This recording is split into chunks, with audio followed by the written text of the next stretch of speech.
नांदेडच्या कानाकोपऱ्यातून आलेले महानुभाव पंथावर दृढ निश्चय दृढ या ठिकाणी भक्ती असलेले सर्व महानुभाव पंथी बंधू भगिनी आणि सहकारी मित्रांनो, सर्वप्रथम मी नांदेड जिल्ह्याच्या वतीने आपल्या सर्वांच्या वतीने मंचावर उपस्थित असलेल्या सर्व आचार्य संत मंत आदरणीय बाबाजी बुवाजींचं या ठिकाणी आपल्या सर्वांच्या वतीने मनपूर्वक स्वागत करतो। आम्ही आमचं भाग्य समजतो, एका मंचावर एकाच वेळेस, मंचावर येण्याची अडचण नाही आहे, पण एकाच वेळेस एवढे संत मंत मुलखेडच्या या पवित्र भूमीमध्ये आज येतात, हे आमचं भाग्य आहे। तर वेगवेगळ्या मठामध्ये देवस्थानाला आपण दर्शनाला मोठ्या भक्तिभावाने जातो, अमरावतीला जातो, पैठणला जातो, उस्मानाबादला जातो, श्रीरामपूरला जातो, जिल्ह्यामध्ये अनेक ठिकाणी जातो। ही भक्तीतली शक्ती आहे, त्या शक्तीच्या आधारे आपण संत मंतांच्या आकर्षणापोटी, भक्तीच्या आकर्षणापोटी, त्यांनी त्या काव्याच्या दिशापोटी त्यांनी या ठिकाणी चक्रधर स्वामी आणि गोविंद प्रभू महाराजांचा शिकवण घेऊन धर्माचा प्रचार, धर्माचा प्रसार आणि त्याच पद्धतीने आपण अनेक वर्षांवर्ष भक्ती केली। परंतु हा प्रसार राज्यात वाढला पाहिजे, देशात वाढला पाहिजे, चांगल्या विचाराची माणसं एकत्र आली पाहिजे। ही काही राजकीय व्यासपीठ मी बोलत नाही, चांगल्या विचाराची, चांगल्या आचाराची काम करून संतांनी दिलेल्या मार्गावर भ्रमण करण्याची भूमिका घेऊन आपण सर्व एकत्र आलेलो आहोत आणि आगामी काळात सुद्धा हीच भूमिका घेऊन एक शक्तीपीठ या देशामध्ये निर्माण झालेला आहे। अनेक शक्तीपीठ आहेत, पण विचाराचं हे शक्तीपीठ जे आहे, जे विचारपीठ म्हणून जे निर्माण झाले संत मंतांच्या आशीर्वादाने जे पुढे चाललेलं आहे, जे चक्रधर स्वामी आणि गोविंद प्रभू महाराजांनी निर्माण केलं, विचाराने निर्माण केलं, ते विचार आचरणामध्ये आणण्याचं काम हे जे संत मंत करत आहेत, त्याबद्दल त्या संत मंतांचं त्रिवार मी या ठिकाणी अभिवादन करतो। आमचं भाग्य आहे की आपण सर्वजण मुदखेडच्या या पवित्र भूमीमध्ये आज एकत्र आलेला आहात। नको आपल्याला ऐकण्याकरता, आपले आचार विचार आत्मसात करण्याकरता या ठिकाणी आज एकत्र आले। त्यामुळे प्रथम मी माझे विचार व्यक्त करत असताना मला महानुभाव पंथाचे संस्थापक चक्रधर स्वामी तसेच गोविंद प्रभू महाराजांना या ठिकाणी वंदन करतो आणि दोन शब्द या ठिकाणी बोलण्याचा माझा प्रयत्न आहे। आपल्याला कल्पना आहे आजचं निमंत्रण जिल्ह्याचं आहे, पण 5 दिवसापूर्वी कामगजला सुद्धा अवतार दिन महोत्सव आपण साजरा केला। त्याही महोत्सवामध्ये त्या तालुक्यातलीच नव्हे, जिल्ह्यातली सर्व भक्त मंडळी एकत्र आलेली आहे। मुदखेडला सुद्धा आजची उपस्थिती लक्षणीय आहे। एवढ्या सकाळी एवढी माणसं एकत्र येतील का? कालपासूनच शोभायात्रा, अनेक कार्यक्रम, या सगळ्या कार्यक्रमामध्ये आपण एवढी मोठी अनेक कार्यक्रम मी पाहिले, एवढा मोठा कार्यक्रम आजवर मी पाहिला नव्हता। त्यामुळे भविष्यामध्ये आपल्या सर्वांच्या आयुष्यामध्ये आपल्या गुरुचं सर्वश्रेष्ठ स्थान, धर्मपंथ आपल्याला जीवन जगण्याची दिशा दाखवतात, संत मार्ग आपल्याला त्या दिशेने जाण्याचा मार्ग दाखवतो।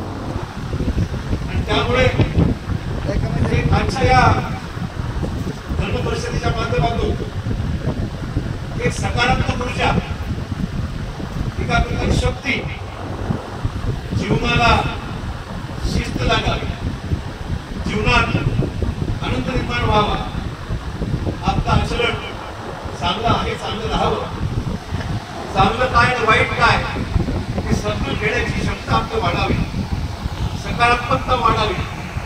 धर्मपंथ अतिशय असं माध्यम आहे यातून आपल्याला बरंच नाही की अतिशय आपण या सगळ्या पद्धतीने विचार जर केला, मला खात्री आहे की आपण संत महात्मांच्या त्यांनी ते दिशा दाखवली त्या दिशेच्या आचरण केलं, विचार जर केला, भविष्यामध्ये आपला आनंद दिवस होऊ शकतो. समुद्रामध्ये, तुफानामध्ये, मोठ्या लाटेमध्ये ज्यावेळेस जहाज अडकलं, जहाजावर अनेक लोक आपला प्राण वाचतो की नाही या भीतीने ते जहाजात बसलेले असतात. कधी बोट किनाऱ्याला लागेल, कधी जहाज किनाऱ्याला लागेल ही अपेक्षा असते. त्यामध्ये जिवंत राहून की नाही अशा प्रकारची शंका सुद्धा असते. त्यावेळी दूरवर दीपस्तंभ दिसतो, लाईट हाऊस ज्याला म्हणतो आपण, त्या दीपस्तंभाच्या माध्यमातून बोटीला दिशा मिळते की नाही तिकडे नाही, या दिशेने या मला मंत्र वाटतं. तसाच दीपस्तंभ म्हणजे या संत मंतांचा आशीर्वाद आहे. आपलं जहाज जीवनाचं कटकट आपल्या जीवनातल्या जहाजाला चुकीच्या मार्गाने जाता कामा नाही. कटकट आयुष्यामध्ये अनेक सण उतार आपण पाहतो, माणसाच्या मनामध्ये भ्रम निर्माण होतात, अनेक अवत्या भोवती अनेक गोष्टी घडत असतात. खरं काय, खोटं काय, चांगलं काय, वाईट काय कळलं इतपत सामान्य माणूस भ्रमात राहतो आणि कळत नाही. माझ्या आयुष्यामध्ये, माझ्या वडिलांच्या आयुष्यामध्ये मला मुद्दाम संत मंतांचा आशीर्वाद हा सगळ्यात मोठा महत्वाचा राहिला. त्याकरिता आजपर्यंत जीवनामध्ये जे काही मिळालेलं आहे संत मंतांनी माझी दिशा आम्ही आपण सांगू शकतो म्हणून इथपर्यंत पोहोचलेलो आहोत. त्यामुळे आपल्याला संत मंतांचा आशीर्वाद, त्यांची शिकवण, दाखवलेली दिशा गांभीर्याने घेतली पाहिजे. गांभीर्याने आजचा दिवस उद्या नाही, उद्याचा परवा नाही. राजकारणामध्ये अनेक चढउतार तुम्ही सर्वांनी पाहिलेत, सामाजिक जीवनामध्ये पाहिलेत, कौटुंबिक जीवनामध्ये सुद्धा दुःख आपण सर्वांनी पाहिलेत. हे सगळे असताना ईश्वराचं नमस्कार, ईश्वराचा आशीर्वाद आणि ईश्वराची तपस्या केल्यानंतर सगळ्या संकटातून आपण सही सलग बाहेर पडलेलो आहे. त्यामुळे आयुष्यामध्ये अजून काय पाहिजे माणसाला? चांगली झोप लागली पाहिजे, कुठल्या देवाचा नमस्कार करता आलं पाहिजे आणि कुठल्याही प्रकारची मनामध्ये विवंचना न बाळगता एका सुंदर आणि योग्य मार्गाने मार्ग कठीण आहे, मध्याचा मार्ग आहे, माझ्या विचाराचा मार्ग आहे, जाता येणार नाही, सरळ मार्गाने देवाचा आपण करावं लागतं. हे पथ्य जो पाळेल जीवनामध्ये यशस्वी झाल्याशिवाय. त्यामुळे साधू संत येई घरा तोची दिवाळी दसरा. आज आमचा दिवाळी दसरा आहे की आमची साधू संत. त्यामुळे त्यांचा जो आशीर्वाद आम्हाला मिळणार तो खरा मानव जीवनामध्ये निर्माण होणारा आनंद या दोन या स्वार्थाचा विचार आम्ही आलेलो आहोत. हा स्वार्थ आमचा जीवनाचा परमार्थ, जीवनाचा खऱ्या अर्थाने चांगलं आम्हाला आयुष्यामध्ये काही करायचंय हे ऐकण्याकरता जो मार्गदर्शन आणि त्यामुळे आमचा स्वार्थच आहे. आपल्याला मुद्दाम सांगायला आनंद आहे की आपल्या सर्वांच्या येण्याने एक फार मोठी शक्ती आणि ऊर्जा या जिल्ह्यात आपण साधना लोक काही उगस घेत नाही, लोक काही उगस भेटत नाहीत. आज इथे आलेले आहेत आमच्याकरता, तुमच्याकरता आलेले आहेत. त्यामुळे आपल्याला चक्रधर स्वामींनी त्या ठिकाणी सामाजिक परिवर्तनाचा विडा उचलला, अस्पृश्यतेवर त्यांनी प्रहार केला, स्त्री पुरुष समानतेचा पुरस्कार केला. 900 वर्षापूर्वी समतेचा मार्ग त्यांनी 900 वर्षापूर्वी 900 वर्षानंतर मग 19व्या आणि 20व्या शतकामध्ये महात्मा ज्योतिबा फुले, सावित्रीबाई फुले, राजर्षी शाहू महाराज, डॉक्टर बाबासाहेब आंबेडकर या सगळ्या महापुरुषांनी त्याचा प्रसार करण्याचं काम या सगळ्या महापुरुषांनी केलेलं आहे हे मला वाटतं. त्यामुळे महानुभाव संप्रदायातील चौथे अवतार श्री गोविंद प्रभू यांनी सुद्धा तात्कालिक सर्व रूढी व परंपरा, अंधश्रद्धा, जाती भेदभाव,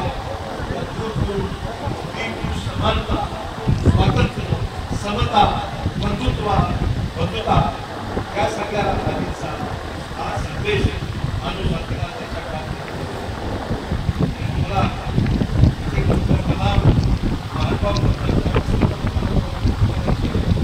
आजचा दिवस आम्हा सर्वांसाठी अतिशय महत्त्वाचा आहे. यातून काय आपण स्वीकारतो, संत महंतांचा मार्गदर्शन स्वीकारू. आगामी काळात नांदेड जिल्हा राजकारणाकडे चालत राहील. आजचा आपला जिल्हा विचाराने एकत्र राहील अशा प्रकारचा संत महंतांच्या शत्रूला सर्वोच्च संत महंतांनी जी आम्हाला शिकवण केली त्याच्याबद्दल थोडं स्वीकार. मला अतिशय आनंद आहे की राज्यामध्ये तीर्थक्षेत्र विकास आराखडा जो महायुती सरकार, आपलं सरकार, महायुती सरकार यांनी जो मंजूर केला त्याचा उल्लेख केला पाहिजे. श्री क्षेत्र चित्रकूट जिल्हा अमरावतीला 25 कोटी रुपये आपल्या सर्व कामासाठी. श्री क्षेत्र पंचाळेश्वर जिल्हा बीड त्यासाठी 7 कोटी 90 लाख रुपये.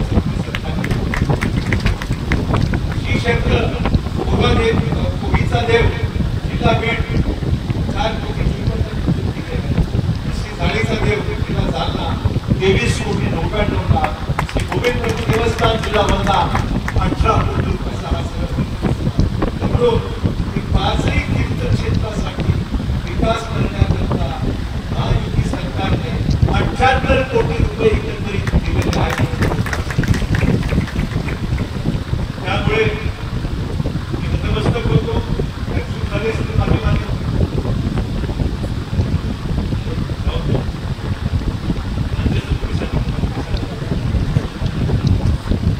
नांदेडच्या गोरक्षणा सुद्धा 22 कोटी रुपये देण्यात आले.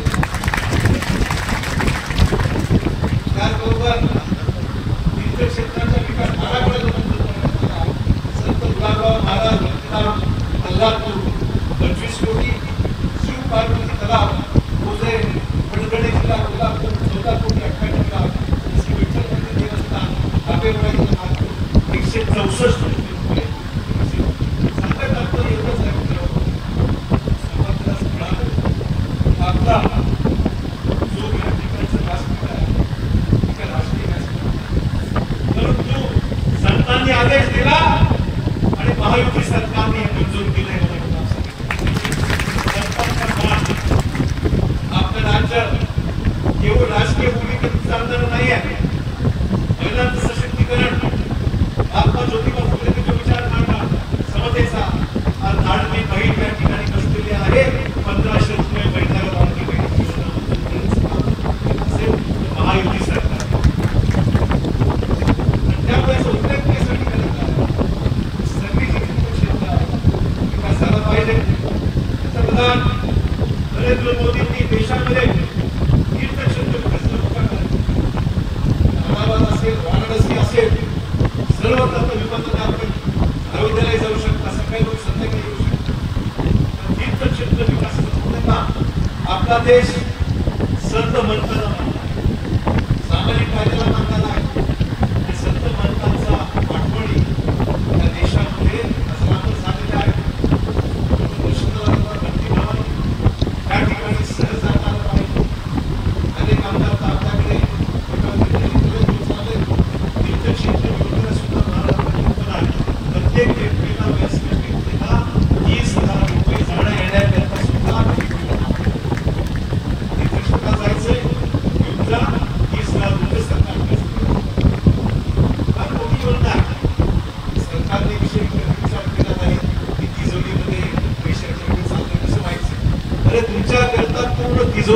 करून टाकलेली आहे सरकारने, यासाठी केलेली आहे. आपण 4 धामची यात्रा करतो, 4 धामची यात्रा करत असताना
शिवाजीराव धर्माधिकारी असतील, धनंजयकर असतील, सगळे कार्यकर्ते होते. आमचा कार्यक्रम चांगला व्हावा त्याकरता सर्वांना मेहनत घेतलेली आहे. त्यामुळे अधिक वेळ मी घेत नाही. आदरणीय सर्व सरकारच्या ठिकाणी मनपूर्वक या कोकण विधानसभा शहरामध्ये आवर्जून मनपूर्वक स्वागत करतो. आपला आशीर्वाद सदैव आमच्याकडून राहावा आणि आपली शिकवण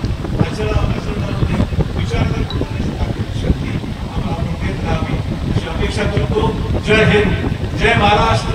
चक्रधर स्वामी महाराज की, गोविंद प्रभू महाराज की. माळव संप्रदाय